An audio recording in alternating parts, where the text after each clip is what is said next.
Good morning, everyone.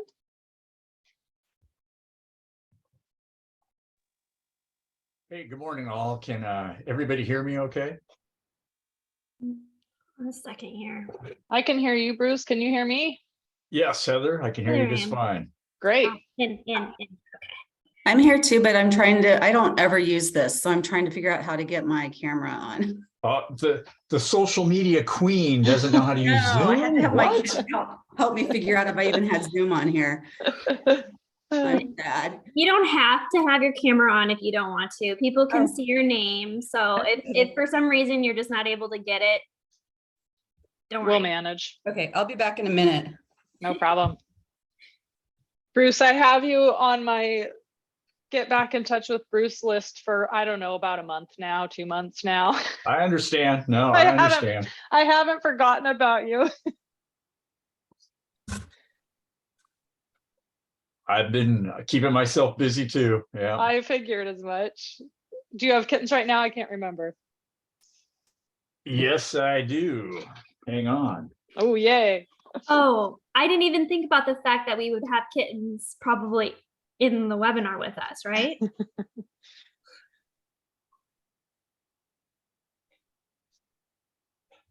Oh, how's your morning going, Ashley? Oh, Josie's sick again. Oh, no. She was getting better. She still had a little bit of a cough, but it was getting better and better, just a little bit better, Mhm. better. I don't know. What do you like better? Orange tabbies, brown tabbies, or all gray kittens? Oh I my God. mean, I'll take them all, please. All of the above. Well, I've got 3 more if you want. If you want all 6 Oh my of them, you goodness. can have them. A little bouquet of kittens. Here's Yeah, Cheeky to say they're hi. super sweet. Aw. Oh, how sweet. That's lovely. Well, thanks for jumping on with us today. Kittens and people alike.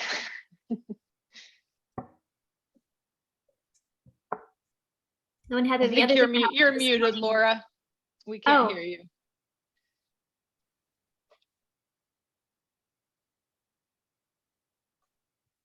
There. There you go. Okay, I said I'm going out of town tomorrow, so I'm glad that I got to do it. Yeah, I know, us too. Thank you. Okay. And Bruce was just showing off his bouquet of kittens. Oh, I caught a glimpse. Yeah. Here's Cheeky Bruce. Oh, yeah, there she is. She's was doing so yeah. good. I'm in the kitten room for some peace and quiet, so we'll see how that goes. So Yeah. is Cheeky gonna stay with another foster, or has she been a pre-adopted, or Nancy Lynch. Do you know Nancy? okay, she's gonna go with She lives really close by. She used to be my mentor until she retired from mentoring. Hi, Tiffany. Hi, Tiff.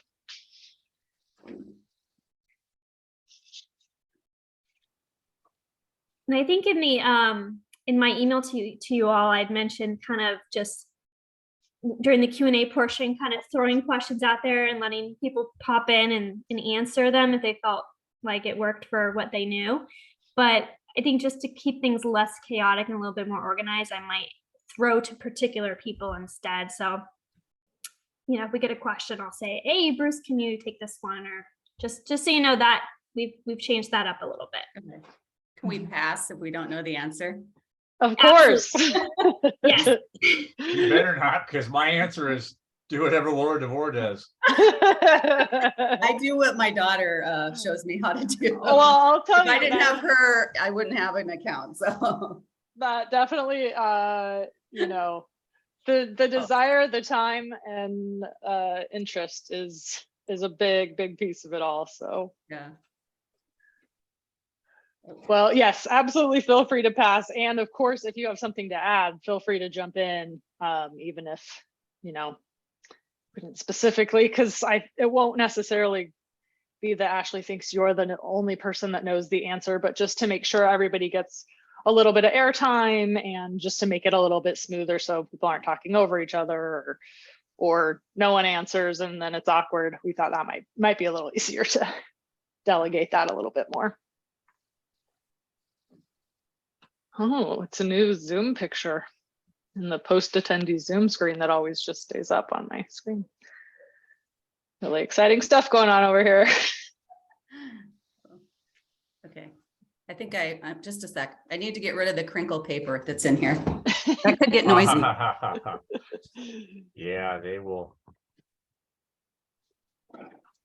And I don't know if you already mentioned this, Ashley, but we can, you all can have your cameras off during Ashley's sort of presentation part of the webinar, and then we can pop back on video once we get to the Q&A and we'll start talking. It is a webinar style, so we won't be able to see participants. So just know that ahead of time too. But they'll be able to obviously chat in questions, and hopefully that'll work well. Yeah, let me open the chat up here. So I think we have 7 people now. So I think maybe we have one participant at this point, plus our panelists, 8. So it looks like people are starting to join now. Okay, I'm practicing. Sorry.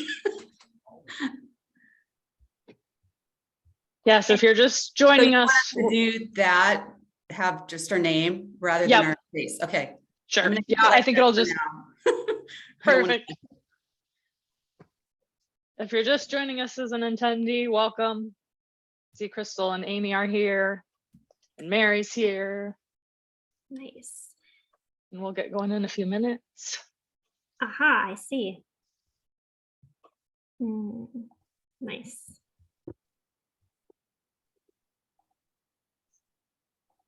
Hi, Nicole. Morning. Hi, good morning. Hi, everyone. No. Hi. Kidding. Oh, yay, more kittens. Just brought fresh water in, so of course, naturally, it's theirs now. So. Looks like Renee just joined us. Welcome, Renee and Juanita, Lisa. Maybe on my shoulder. Shoulder kitty. Oh my gosh, hi, Cheeky. Oh, hi, Cheeky. Bye. Cheeky. She doesn't I love sit when still long. kittens become famous. I'm like, I know her. She's so mobile now. It's great to see. Oh my gosh, she doesn't hardly ever sit still now. It's crazy. Just making up for lost time. She is. She's seriously making. She's like, I spent all that time on my back. Now I'm like, wee.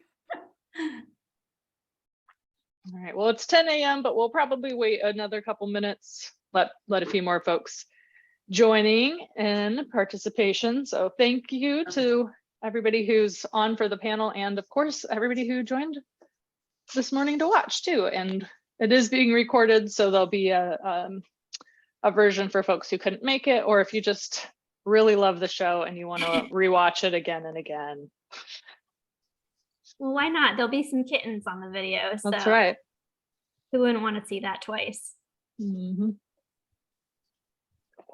All right, here. I'll give it to like 9:03 or so. Give it a little more time.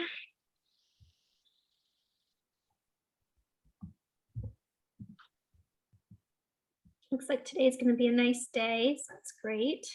All week. Yeah, you're right. All week. This Ooh, is next weekend perfect. too. Yay. I mean, I know we need the rain, but I'm kind of happy not to be completely just put into all fall weather here with cold and overcast and rainy. Definitely. We did get a good rain the other night, or at least. Oh, yeah. Yeah, so I'm like, okay, I don't have to water anymore. Right.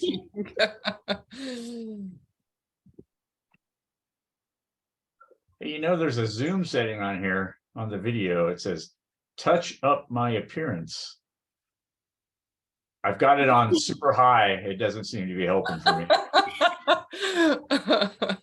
I think you all look amazing. I also have mine on touch up my appearance high, and I don't know that it does a whole lot.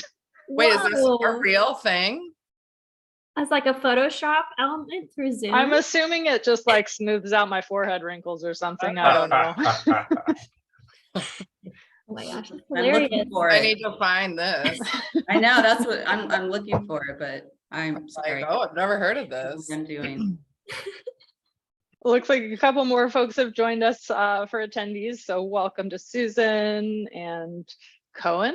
Does anybody else know how to properly say this person's name? Anyway, welcome to you, and I'll learn how to say your name for the future. And for our attendees, if you have questions either now before we've started or as we start going through the webinar, go ahead and put those in the Q&A. You'll see it at kind of the bottom of your Zoom screen here. But then feel free to put, talk in the chat too if you have just a comment. But we will be trying to pull all of our questions for the Q&A portion from that Q&A area. So if a question does sneak into the chat, we will try to catch it and move it over, but better if they're all in the Q&A. I don't actually know if there is a chat. I thought there was. I thought there was. Is But it not? It I see only nothing lets in the me, chat. but it only lets me chat Oh, the let me see panel. the panelists. Oh, let me change it. I changed it to everybody. So now people can chat. Oh. Yeah, there's no reason not to have the chat on. No, I still can't. I think maybe only you can chat to everyone. I thought the chat would be on. I just changed it to everyone. It should be on everyone. It was on hosts and panelists before. Now it's on everyone. Oh, I don't have an everyone Oh. option. Oh, Weird. change it to everyone. Okay, maybe it is because I see Bruce just commented, but just a host and panelist. Yeah, I don't have an everyone option. Weird. Okay, well, maybe not. Well, that's a bummer because I would have Okay. liked for everyone to be able to chat, but Ignore what I But- just. but if you are a participant and you want to say hi, have a question, please put it in the Q&A, and we will be able to see that and respond. Obviously, one of what I think will be a really helpful part of the webinar will be that Q&A session. So we definitely want to be able to get your questions answered, but also feel free to say anything else in there. Yeah, chat disabled. I don't know, maybe I did something wrong when I set up the webinar. Yeah. It's so strange. No, Renee, we can't see you, and you don't have a mute option because it's a webinar rather than a meeting, as it were.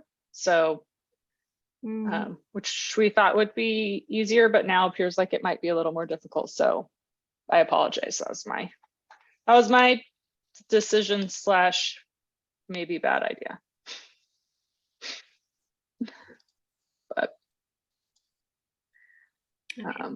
Well, let's get started. It's 5 after. All right, so I want to welcome. Thank you everybody for being here. So the purpose of this meeting is to give an overview on best practices for social media. This is something that our foster parents have been asking for a long time, so we're glad to be able to finally provide it to you. When folks in the past have asked for this, it's been kind of a wide range of what people wanted to get out of it. So some folks are brand new to social media, aren't using it really yet. So they're looking for kind of that basic level information. Other folks are pretty well versed at using Instagram or other platforms, but want to go a little bit beyond the basics. This, just in order to be able to accommodate everybody's needs, we're doing best practices and more of that general overview, but we will be sending out a resource sheet after the fact. So this webinar will be recorded, so you'll get the recording of the webinar if you want to review it, or for folks who weren't able to join us. And with that, you'll also get that resource sheet. So we'll include stuff for kind of like how to get started on Instagram, but also how to kind of take your account to the next level. So if you want to get involved in using a scheduling tool, for instance, or get into kind of looking at your stats and data. So like how far your posts have reached, things like that. So a little bit more beyond what we'll be doing in this meeting here. All right. So again, this webinar is going to be the first 15 to 20 minutes, that overview portion. So I'll go through kind of like how to use, the best practices on Instagram. And then the second half is going to be a Q&A with our panelists who are other foster parents like you. So everybody on our panel has been using their foster accounts for 2 or more years. And they've done a really great job, and we're happy to have them here and have their expertise. And there's just stuff that they know as foster parents that Heather and I running the CAT account, it's not the same. So we have some great tips for you all, but nothing that could prepare you do a foster account like another foster parent could. So thank you to our panelists for being here. All right, overarching point to make for this webinar is with social media, you get into it what you get out of it what you put into it. So if you're looking just to post a little bit, you might not get as much out of it, but that's okay. Not everybody has to be an expert. Not everybody needs to be posting daily. That's fine. Some people want to build a big following, have hundreds of or thousands of people commenting and seeing their cats. I mean, that's great if that's what you want to do. Now, know if you do that, there's probably going to be some people, seeing your foster kittens and cats who might be in other countries or not local to us. So in that sense, it's maybe not the most helpful thing. But again, there's no judgment placed on what you want to get out of creating a foster account. You can, be very hyper local, have a small following. If it's the right following, it's a dedicated following, that's still a great thing for us. As folks working in the communications department at CAT, it's nice to have any foster account, because if you're posting any photos or videos, we can use that. And then if somebody's interested in your cat or kitten, we can point them to your page. So even if your page doesn't have a huge following, the fact that it exists and it's there, still very helpful to us. All right, so social media, there's a lot within that. TikTok, Facebook, Twitter, Instagram, more. There's more out there. For this meeting, we're specifically going to go over Instagram. Why that is, Cat has an account on there. We don't have accounts on every platform, but we do have an Instagram account. And most of our fosters are on Instagram. So because of that, and for a few other reasons with the tools within Instagram, we're just going to focus in on Instagram. So if you don't know where to start and you want to start somewhere, just know that this overview is going to be tailored to Instagram, and that's the platform we're recommending for you guys to use. All right, so now I'm going to do a little screen share here. 1 second here. 1 second. There we go. All right, so I'm going to head over to Instagram. Give you guys an overview here. So hopefully everybody can see my page here, see my screen. Go ahead and give it a little thumbs up if you see it. We can see it, Ashley. Yeah, thank you. Just want to be sure. All right, so here we are. This is Cat's Instagram profile. So I'll give you a little tour. As I scroll down, you can see our grid. So these are all of our posts. So a grid is within a profile. I'm just giving a little tour, and the posts are the individual squares, graphics within that grid. Also on any profile page, Cat's or someone else's, you'll have a little bio at the top. So the name, the account name, and a little bit of a description in the bio here, and then your icon. If you click on the icon within the profile, you'll see stories. So that's something else that Instagram has. So we have, this is Foster Friday from yesterday. Stories post for 24 hours. So you'll see this was posted yesterday, and that's why it's Friday. So we like to do Foster Fridays on Friday. So here's something from Bethany Foster Kittens. And then another Foster Friday post. This one's from Bruce, Kitten and Flower Guy. All right, so I'll click out of that. Also within a profile, you have Reels, although for some reason, I'm not sure why, I'm not able to get to Cat's Reels.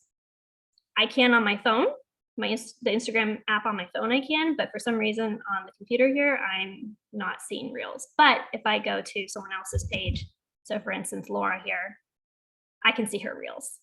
So I see her bio, I see her stories if I click in there, I see her grid with her posts, and I can see her Reels. So we're over here just to see Reels. And Reels are just little short videos. So you'll see They have a little play button. They look a little different. So while posts can be videos, oftentimes they're photos. You can tell if it's a video versus a photo with the icon in the corner. So these ones that have a little play button are going to be videos. These ones that just have a square, those are photos. And just an easy way to see all the videos or the reels is to click here and see them. All right, so heading back over to our profile. So again, profile, photos or videos in the post here. Usually you'll have a little icon for reels. You have your stories, you have your bio. If you're on Instagram's main page, you can see anyone you follow stories here at the top in these little circular icons. So here's another foster parent of ours over here, Tiffany Spahn, not the Tiffany we have in the panel, but another Tiffany. I'm sure we have a few other. It's the same Tiffany. Oh, I thought, wasn't it a different Tiffany? Nope. She just has a couple of different Instagram handles and we follow Oh multiple. my gosh. Oh, I was getting you confused. You have more than one account. Okay. All right. So we've got a few other foster parents in there. And then the home screen here, this is what we call our feed. So as you're scrolling through the feed, here's a foster parent, Renee. You'll see posts, you'll see reels, you'll see things posted through the feed here. It's on the home page. So, all right. So that was just a tour, defining some terms, the grid, the feed, posts, stories, reels, and then engagement. So the whole point of this. So if we're back on Kat's profile, you'll see as I kind of scroll over the posts here, you'll see little word bubbles, you'll see the hearts. So how many people have liked a post will show up after the heart, and how many people have commented will show up after the bubble. So you can see some are doing better than others here. So this post about Sammy here did a little bit better, 400 versus 200 here, 4 comments versus 2. So that's our engagement. All right, what works well on Instagram? So beautiful photos. So that means photos with a clear focus of the cat. So not a blurry image, not something that's overexposed, not something that's dark or grainy or hard to see, something where the cat is front and center. Also, photos that have a lack of background clutter tend to do a little bit better. So again, that goes into having a clear focus on the cat. So, you know, photos that have little things going on in the background usually don't do quite as well. And I can kind of show an example of that here. So our top viewed posts over the last month are our shade posts. This one here, so you can see 950, that did really well, a lot of comments too. And then this other post of shade here, our little post of Cheeky did really well. And our orange kittens here did well. Not surprising, everybody loves kittens, right? So those were our top performing posts. So what do they all have in common? Really clear shot of the cat or kittens, front and center, not a lot going on in the background. So you can see shade is up front here, up front, whereas pictures where the cat's kind of a little bit further back, harder to see, not doing quite as well. So our worst posts of the past month are going to be this empty the shelters post. So that only had 110 here. The best friends post here, our Whisker Wonderland post, and the cat calendar post. So what's going on with those posts? Why didn't they do as well? Well, one thing they all have in common is text. So there's text on the image. This one here of our cat Lulu with the cat calendar, that's not quite the same because even though there's text in the image because there's a picture of a calendar and the calendar has text on it, it's not quite the same. But Lulu's kind of in the background. There's other things going on. So you can kind of see this calendar on the wall, stuff, other things in the photo. So it's just not as clear of a focus on the cat. And so people, as they're scrolling through their feed, are like, they're not attracted to that. They're not necessarily going to click on it or stop and look at it. And these posts that have a lot of text and graphics on them, same thing here. They're just not going to capture someone's attention the way a nice photo of a cat is going to. All right. So that's kind of a best practice for posts. So making sure you get a good shot of a cat or kitten. There's not a lot of background clutter, not a lot of text on the image. That's just a good starting point. All right. For Reels, they can be really short interactive videos. So let's head over to Bruce's page as an example of this. All right, so we're going to go over to Reels here. Here's a great one.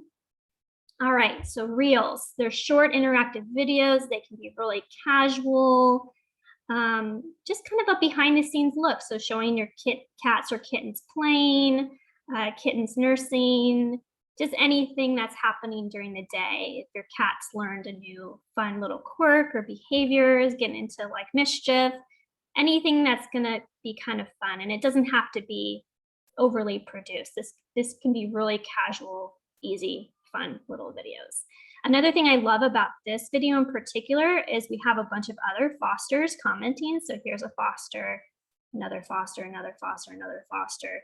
So it's really nice if you do have a presence on Instagram as a foster parent to find out who the other cat foster parents are, follow them, look and see what they're posting. If they post a video, comment on it, because the people who are looking at their cats or kittens, maybe those cats and kittens already spoken for or something else, or they're not the right fit. Well, oh, here's another foster parent for cat, and they're going to click on you and see you that way. So if you're commenting and liking and kind of having a presence on your fellow fosters pages, that's going to help you get seen and help your kittens and cats get exposure that way. All right.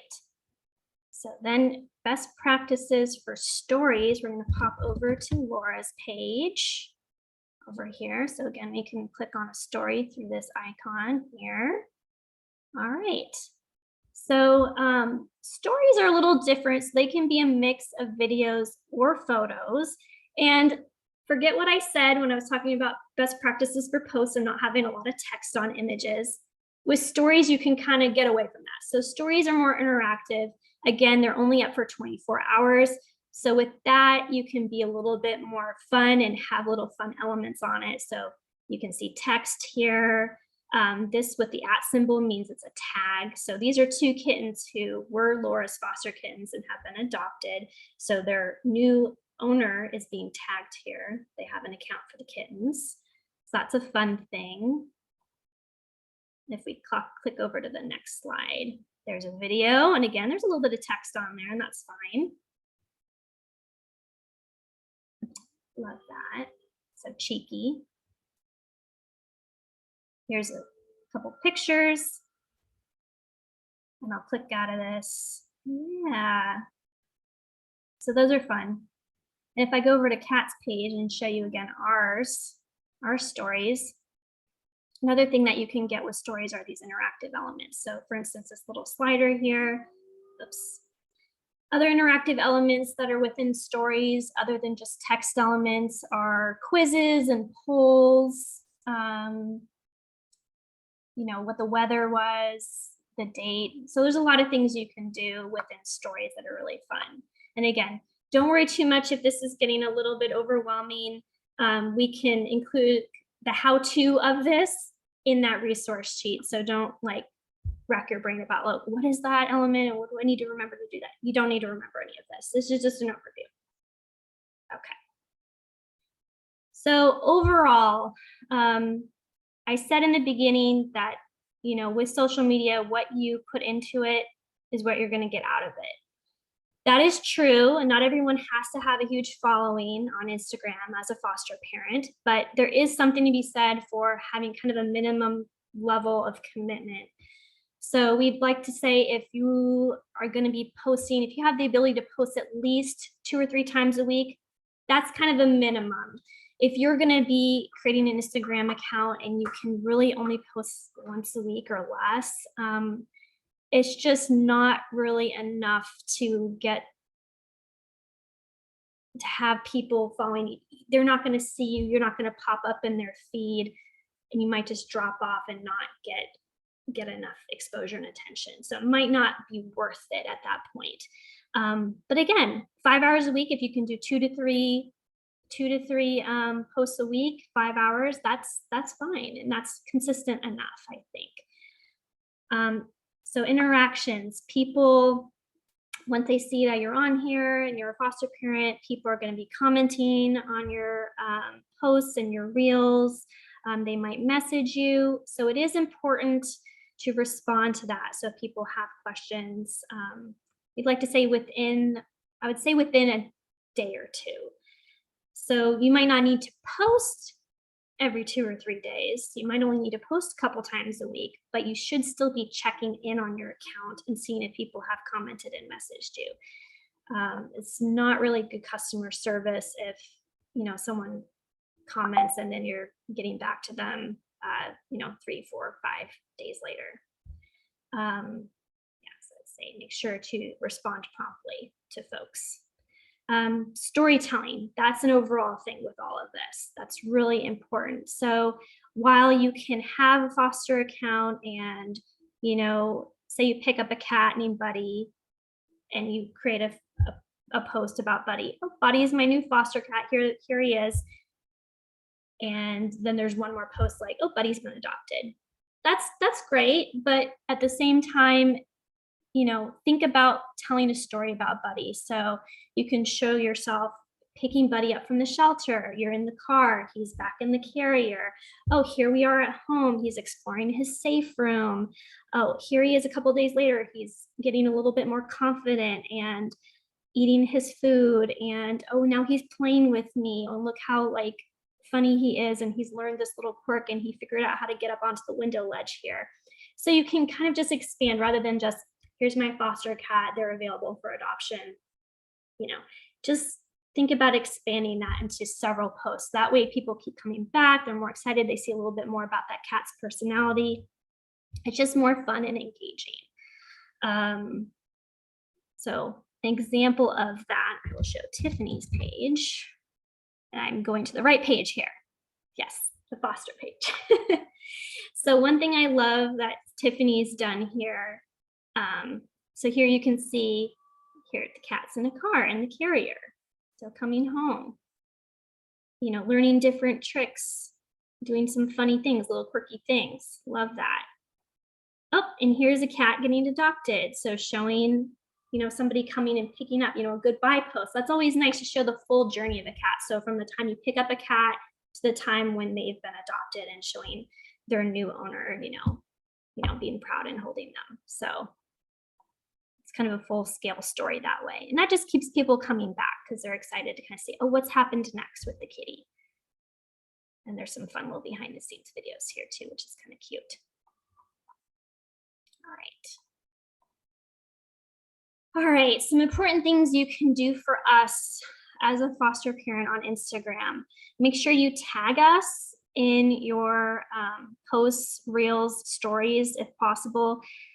We try to follow all fosters on Instagram. So, and by the way, if you're on Instagram already and we don't follow you, if Cat Adopt PDX doesn't follow you, please let us know. So you can shoot an email to communications@catadoptionteam.org. So we do try to follow everybody, but it's possible somebody's created an account and we just don't know about it yet.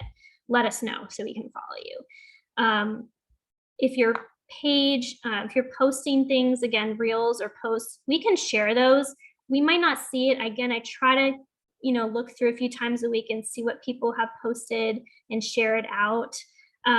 But the way we know that you've posted something is if you tag us. So an example, let's see, if I go to the heart here, I can see kind of who's tagged us recently, although I don't know if there's one here.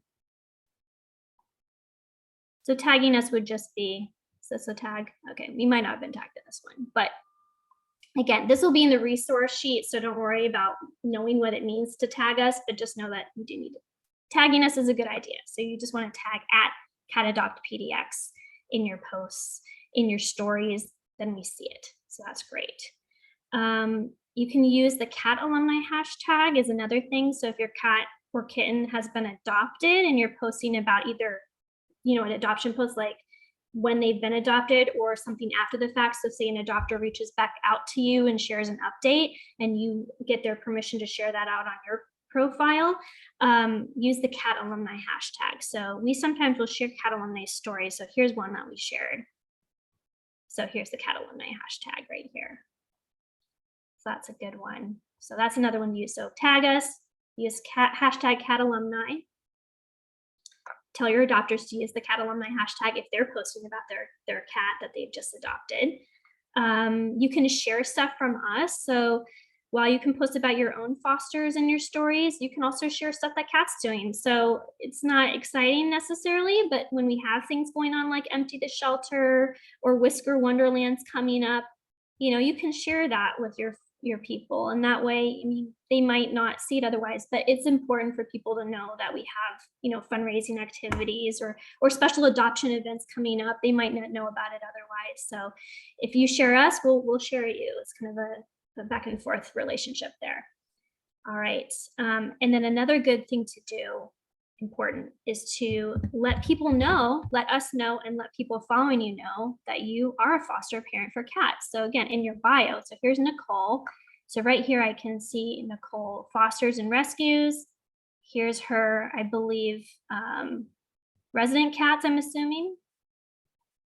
Cats who've crossed the Rainbow Bridge. And then it's really nice if you have a current foster group, either if you have like kind of a fun name for the litter to either put that. So like current fosters, here they are, either their names or if you have like a little name for the litter. So I know Laura had the Brick Kits recently. Cheeky's the last one of those.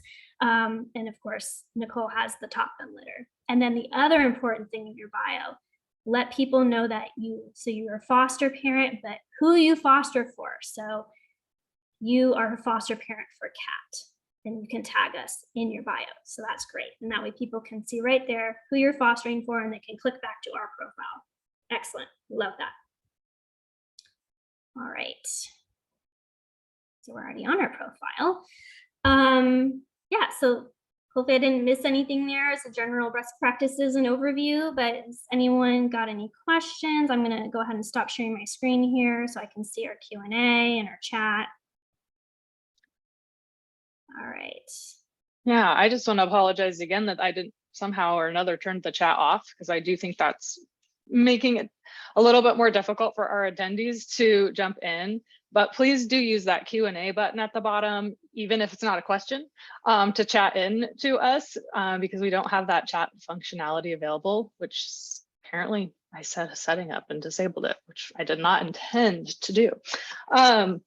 And so I do apologize about that. We did have a couple of questions come in, and I had a few other things I thought that I could share as well. So we can kind of move into the Q&A portion. So please lean on the expertise of your fellow foster parents here who have generously joined us with their time to share about their foster experience on social media. And a couple of questions that came in were kind of specifically about how to, how do I add text and stories or that sort of thing. And so I think we can talk about that a little bit. And then I just want to reiterate what Ashley shared, which is that we'll send you some links to the how-tos. There's videos and blog posts and hundreds of people who have even more experience than Ashley or I at how to do that and do that well. And so we want to share those resources with you to make that possible for you to do. And because so many people are at different levels, some of you on here are like, yep, been doing this for years. And some are going, hey, I just got on Instagram, or I haven't gotten on Instagram yet, and I just want to try it out. So in order to make hopefully the most use of everyone's time, we didn't get too deep into the how-to stuff, either beginner or advanced. Sprout.link, Susan asked. Oh, what was that? Susan asks, what is Sprout.link? Do you want to take that, Ashley? Sprout. Okay, Sprout is a scheduling, it's more than just scheduling, but you can think of it as a scheduling platform for social media. So Cat, because we have presence on Twitter, Instagram, and Facebook, and it's a lot to have to go. Say if we want to write a post about shade, to go into each individual profile and write something up, that's very time intensive. So having a tool like Sprout is just a one-shot place. We have all of our accounts linked into Sprout. So we log into our Sprout account, we can go in there, we can post, something about shade, and it goes out to each platform. We can kind of tweak it within there and do little other things to make it work specifically for each of those platforms, Facebook, Instagram, and Twitter. But it allows us to save time by just doing it kind of from one place. It also allows us to see some analytics. So that would be, how many people saw this post? How many people commented? How well did this post perform versus other posts we've done in the last month or two or whole year? It gives you kind of that big kind of overview and look at things. And you can post things in advance. So say I'm going to be out of town next week, but I know I need to share something about, an adoption event we've got going out next week. Well, I can go into Sprout and say, okay, write something up for next Friday, put it in there. And then I don't need to go on that Friday and do anything. I don't need to log into Facebook or anything like that. It's in Sprout. Sprout's going to take care of it for me. So there's other tools other than Sprout. Sprout's just one company that does this. There's also Hootsuite. TweetDeck is another one. I don't know. TweetDeck might just do Twitter. I'm not sure, but there's a lot of them out there that do the same thing. But yeah, that's kind of a high level tool. So a lot of organizations will use it. We use it, of course. It's not something that most individual users would use, but something that's available. And if you found it to be useful, you certainly could use it. Yeah, I would just add the one feature that Sprout offers that we use in Instagram. And so why you see that link in our bio is that allows us to have hyperlinks from our individual posts. So most individuals and businesses, you can have one hyperlink, so one URL that's in your bio.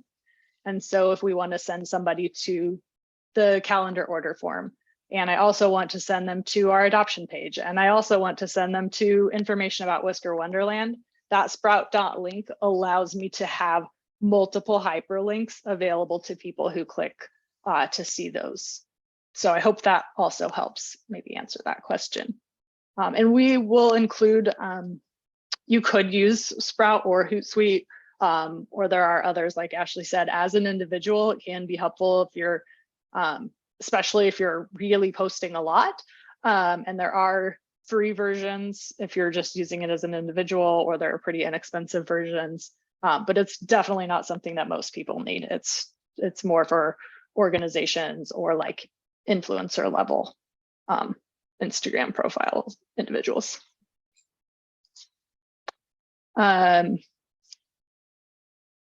Juanita has a question, and she asks, for Reels, is there a way to keep the engagement high? She has some Reels that get to a couple hundred views and some that have thousands of views. I'd love to hear from our panelists, your experience for those of you who are doing that. So someone who has a lot of experience with Reels, maybe Nicole, you want to pop in here?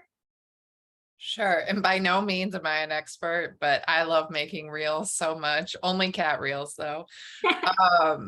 I found that if you can identify really fun music to pair with the reel and keep the reel relatively short, I think something like humans have the ability to engage like not beyond 20 seconds or something. So, it's like a very short span with fun music. That for me is usually kind of what separates, a successful post versus, just kind of a flop. So. And I'll pop in and say, sometimes it's just a matter of a trial and error. So you might notice after a few times of doing something, a pattern like, oh, I'm seeing that all of my reels that do really well have this in common. And then you notice that, and maybe you're starting to implement that, like doing something that's shorter and has music. But you might not know that at first. It might just be a little bit of trying and seeing what works for you, because this isn't a science, it's an art. Can I And add time. something? Oh. I was just gonna say the time that you post the reel. Remember, we're West Coast, so that does affect, like the East Coast folks, they may be asleep. So that's my last thing. I was gonna also mention, I, like Nicole, love the adding music to my reels, but also if you look at reels and just scroll through different reels, you'll notice there's a lot of audio that's kind of cute and some is annoying, but some people don't like it. Some people like the cute little blips, but you can, if you find one that you like, you can click on the audio that's scrolling across the bottom and save it and use it later. So then when you go to make your reel, there's like little musical notes to add music, and you can click the saved button and it'll have all of the ones that you have saved. And you can kind of scroll through them and see if any of them fit with whatever your post is.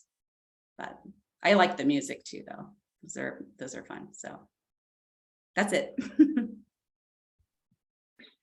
Yeah, I would say one thing about Instagram is that it is getting a little bit more, Meta, which is Facebook's name for everything they do, has started to give a lot of weight to video. So there is movement even on Instagram, which is definitely a photo sharing app, to move into doing more reels. So it is something that I think will be worthwhile to add to your profiles as you're working on things, is doing some video. And the other thing about that is social media, whatever gets some views, gets some more views. So it's like, sometimes you just randomly post it at a bad time and no one saw it, and Instagram, the powers that be, went, okay, this content's not interesting to people, so we're not pushing it out as much. So you'll have only a limited ability to, you kind of have to work the system, right? And we can only do so much because Instagram's constantly changing what their quote unquote algorithm is, which is to say what the system feels is important, and they're going to push that out. So you'll see, we see this with posts all the time. A popular post becomes more popular, and a post that just wasn't as popular doesn't later become popular because it just like dies on the vine. No one sees it because, the first few hundred people who saw it, it wasn't relevant to. Doesn't matter if the next 500 people would have loved it. Instagram's not showing it to them. So that's just another thing to know about. And that's true on Facebook and Twitter as well, the way that they push content out. And Susan wonders if we'll include how to add music in the resources. I know Laura was kind of saying you can click here or do that. So I'm sure that would be helpful. Yes, I'll pop in and say, yes, we will include how to do that. Absolutely, that'll be included. Cool. Juanita wants to know hashtags, worth it or not? And I know should a panelist go for this, or should I pop in? I'd love to hear from the panelists, because I think I'd be curious to know how you feel it works when you have like a hashtag for your group. Can I answer something just briefly, and then someone else can? I personally don't do a ton of hashtags. I know a lot of people do to like gain followers. And my daughter is one who, she always hashtags a lot on her posts to like cats of Instagram, Portland cats, just all sorts of different things to kind of get more following. I've kind of never really done that except for the hashtag for my group. But I know that's a way some people that want to increase their following will do a lot of hashtags to try to get. So that was just what I was going to add. Tiffany, do you have anything on hashtags? I do I see a thing from Renee down below that, or on the Q&A, that says she creates a hashtag per litter to find them later. I do that too, per litter. I do the cat alumni, and I do future cat alumni for all my fosters, just because I think that's a cute, so I do one for each group. And again, I have a foster count in my hashtag. So I don't know if they get me any more following, but I think it's cute, and it's an easy reference to go back and find them too. So Yeah. I'll say this about hashtags. I mean, you can really go big with them. So if you are wanting to use a lot of them, your post will get seen more. And that can be good, and it cannot be so great as well. So yeah, if you're using really, really largely used like popular hashtags, so like cats of Instagram, it's gonna get seen, but you might get a lot of people seeing it who aren't local, maybe even international. So yeah, we don't necessarily recommend that. We kind of like honing it in. So we like using our personal hashtag. So using a hashtag like hashtag the Top Gun kittens that Nicole was doing, or Brit Kits that Laura was doing. That's great because Renee mentioned she does this as well, and you do this, Tiffany.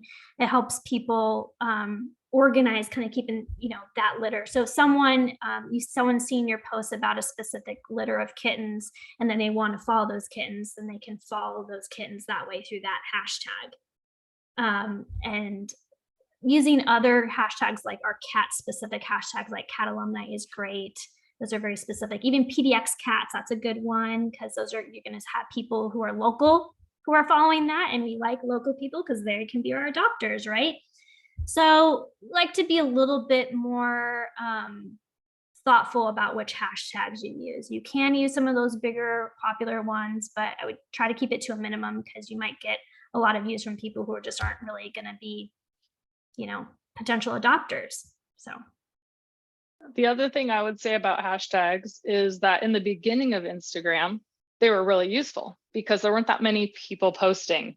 And so if you did a hashtag that was like cats of Instagram, there was only 100 other people that had posted with that hashtag, and your picture was going to be showing up if someone searched that hashtag. As Instagram has grown and there's like gazillions of users, hashtags have become less useful in terms of people finding your content. So when they are more localized, it helps each other out. You're not necessarily going to find a bunch of new followers by using the cat alumni hashtag, but it's going to help us and each other and those adopters find each other. So it works that way a little bit. I think that in terms of what is worth it, if you're trying to gain followers and gain viewers, and that's something that's interesting to you, is engaging with other accounts. So commenting on other foster parents, of course, other cat foster parents, but within the Instagram foster world, there's lots of folks that you can connect with, other rescuers, other shelters. And so engaging with their content, not necessarily just waiting for people to come and comment on yours, is a great way to build a following and get more people to see what you're doing, because they'll see your comment and someone commenting back to you, and so on and so forth, and get involved with you that way. Bruce, has that been your experience? I will heavily second what you just said. My experience is, if you can get Laura DeVore to mention your Instagram account on her page, you will get like 100 followers the next day easily. And that's how I've gotten most of mine, I think.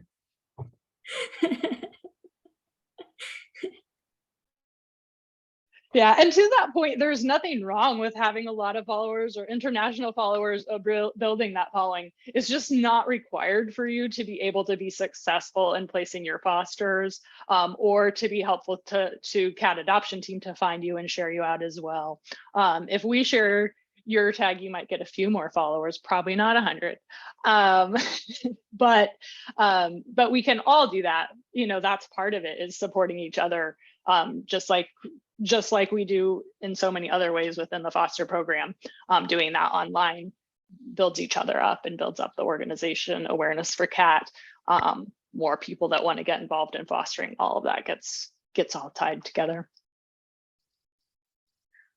We're at just over 10:45. That's a weird way of saying that. But I don't see any other questions in the Q&A. I want to give folks a moment if they want to answer any questions, any last minute questions. I'd love to hear from each of the panelists, just like a last, you know, best thing you've learned or your favorite part of being on Instagram, or a hot tip that we haven't gotten to. So Laura, can we start with you? Yeah, Yeah. I wanted to add something that you didn't talk about at all, is live streaming.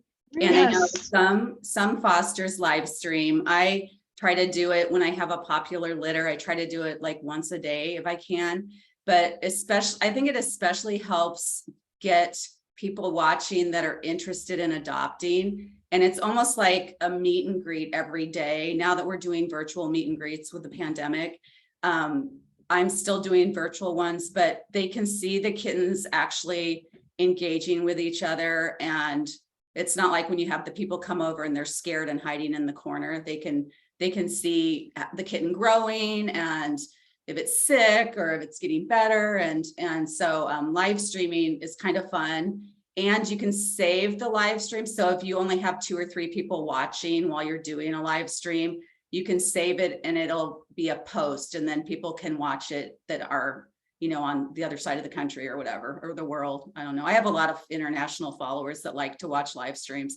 So yeah, so that's a fun thing to do. So I guess that's my one tip. I'll let you move on. I love that tip. Thank you. I had that question in the back of my head as a question for Q&A. So I'm so glad you brought that up. I think live stream is something that folks would be curious about. We did get a few other questions in the Q&A. So yeah, So- Renee also does the live streams. Yep. Same time of day, she suggests. So she says, yes, I try to do them same time of day every day to catch people. And oh, Susan's curious about whether we could say who is basically, Mary, this we can look at doing this something later, but she said in the foster manual, it says the name of all the handles, but not necessarily who they belong to. So at, you know, Cats on Cats PDX, and then saying who the person is would be helpful, which I would also second. I know we have that information somewhere, but maybe it's just not in the manual. So I think it's a Yeah. that's internal for staff. We have that, but it would be nice to have that for fosters to be able to easily identify each other. Yeah, I think right now it just, I can't remember. It might have just a few handles on there, or it might link to the public one, which we don't want people's names on. right, But, yeah, right. but we can fix that. Have an internal one. Cool. Well, I can speak to the question you asked for panelists. Great. So actually today's my 1-year anniversary with you guys. I brought home my first foster litter with you guys a year ago. And then I just have to brag, these guys are just so stinking cute right now. They're all just taking a nap.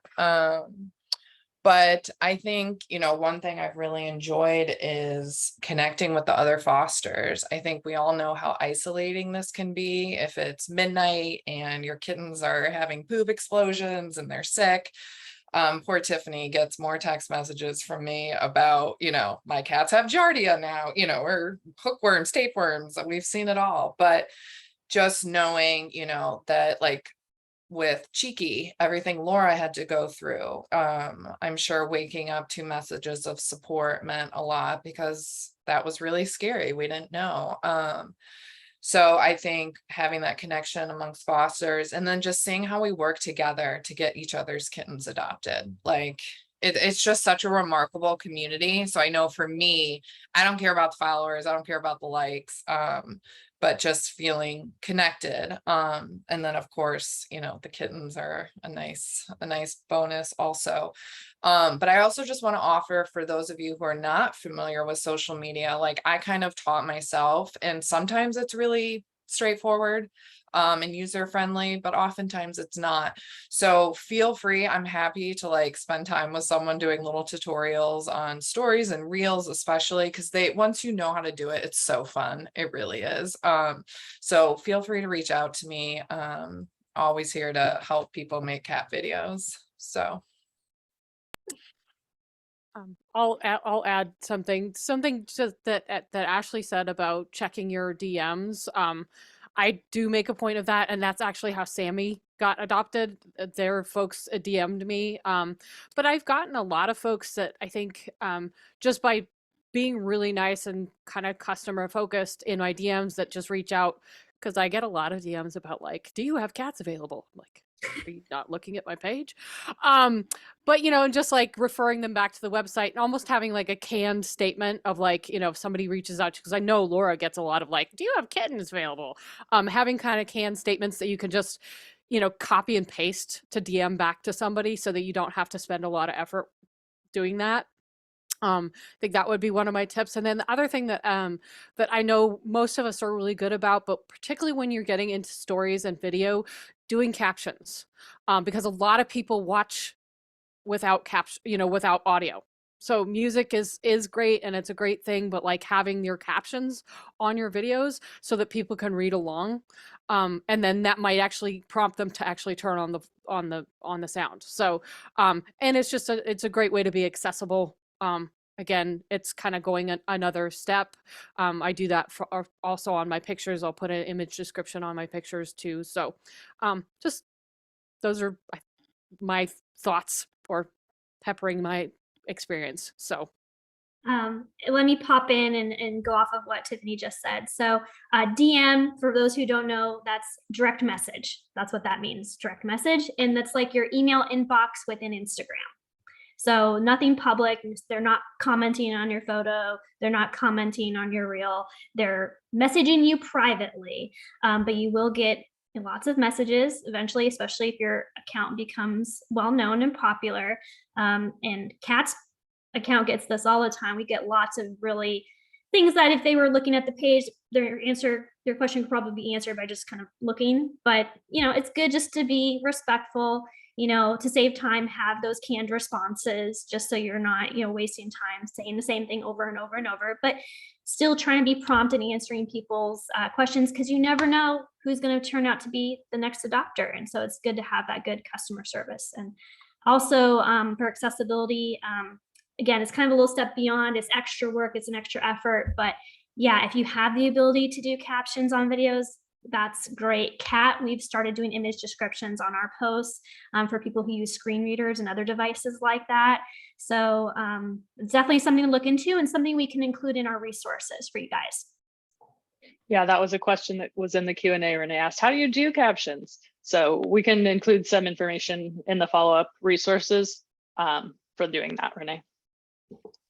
I will add one thing is for the direct messages, there is like a hidden area. So if you don't follow them, you have to go to even like a secret inbox. So I didn't know that for a while, and then I found all the messages. But one thing I will say is for every, 10 nice followers, you're going to have, well, I should say for every 100 nice followers, there's going to be that one accusatory account. And I can't tell you how many times it's like, you shouldn't hold a kitten that way. And it's like holding them like this, so it's, just like you're torturing the kitten.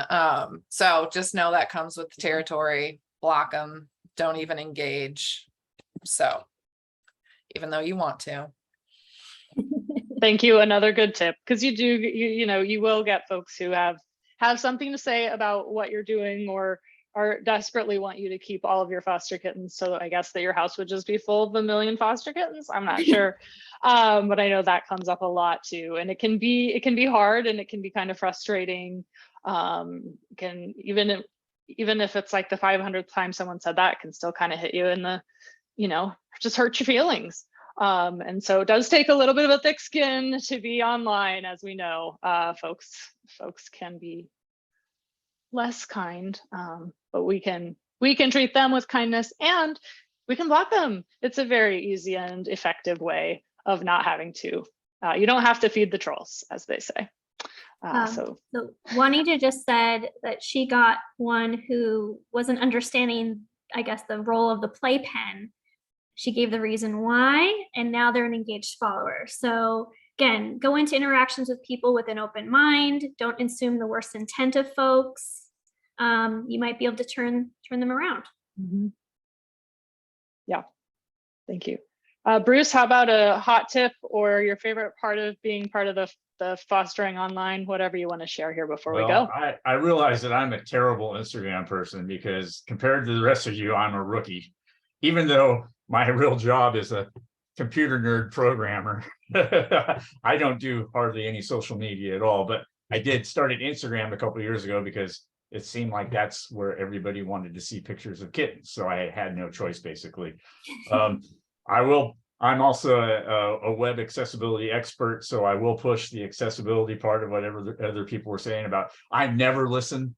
I never have my audio on when I'm scrolling through Instagram on my phone. So if you don't have captions, I just pass you by if you're doing a video and you need me to know something that's being content in the audio, you better give it to me in text or I'll never see it. So and definitely, yeah, I know in Instagram now there's an accessibility area where you can put in your alternative text for your images.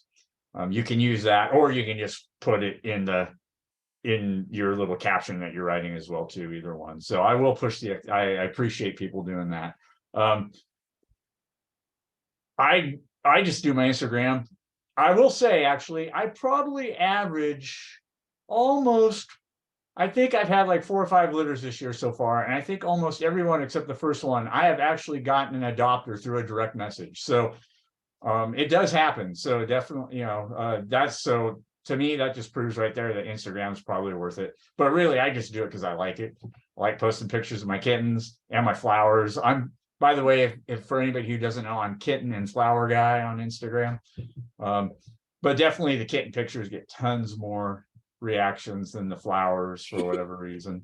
But I will say, somebody had mentioned earlier, a few people have mentioned about doing a story from like beginning to the end. And to me, that seems to be the most popular thing. Now, I don't wish this on anybody, but my most popular ones are when I have a kitten who's having a problem. Last year, I spent like a month and a half saving a single kitten. Her 4 other litter mates died within the first couple of days. She was the only one left. And I literally did not get any sleep for like a month and I ultimately did. And I probably got 500 followers in that 3-month time period there, just because it was such a compelling story. So I'm not saying I hope people get tough kittens and they have to, sacrifice and, but just in general, having a story and walking people through it, keeping them up to date on how that goes, that's gotten me the most followers. So I highly recommend that. Awesome. That's a great tip. Great info, Bruce. Thank you. Thank you to all of the panelists for joining us. Thanks to Ashley for preparing this presentation. I know folks have been asking for this for a while, so I hope it was helpful. I just wanted to mention Renee had said that in addition to, you responding to folks, your followers will also stand up for you, so that people that know you well and they can kind of come to your defense. And that's actually a tactic that I use on cat social media quite a bit. It's peer-to-peer is always stronger. So I like to let other people share feedback if necessary. And Renee says she doesn't have a life and she just likes to hang out with her kittens and get on Instagram and ignore her family. So, that's an option for you. Isn't that having a life? Yeah, I think that's how you have life. I mean, this is the life I've aspired to live, and I'm happy as can be. Yeah. But we are just at time, and I want to be respectful of everybody's Saturday and the rest of your day. Ashley, was there anything else you wanted to share or had for wrap up? No, I think each panelist has left us with their parting thoughts. So thank you for being here and for giving us your wisdom and time and talents. Again, this is just an overview, best practices. Keep an eye on that follow-up. Again, recorded webinar will be going out to you all so you can review it. Also for those folks who weren't able to join us, and we will try to put together that resources sheet quickly. So we'll have it within the next week. So you'll see that email before next Friday. And I'll try to remember, if I wasn't already going to include everything people have mentioned in the questions, I definitely will now. So if you asked a question about it, we will make sure to include it. Awesome. Well, I think that is all for today then. Thank you all for joining us on the panel. Thank you all for joining us in attendance, and we will see you on Instagram. Bye. Have a good you. Saturday. Bye, everyone.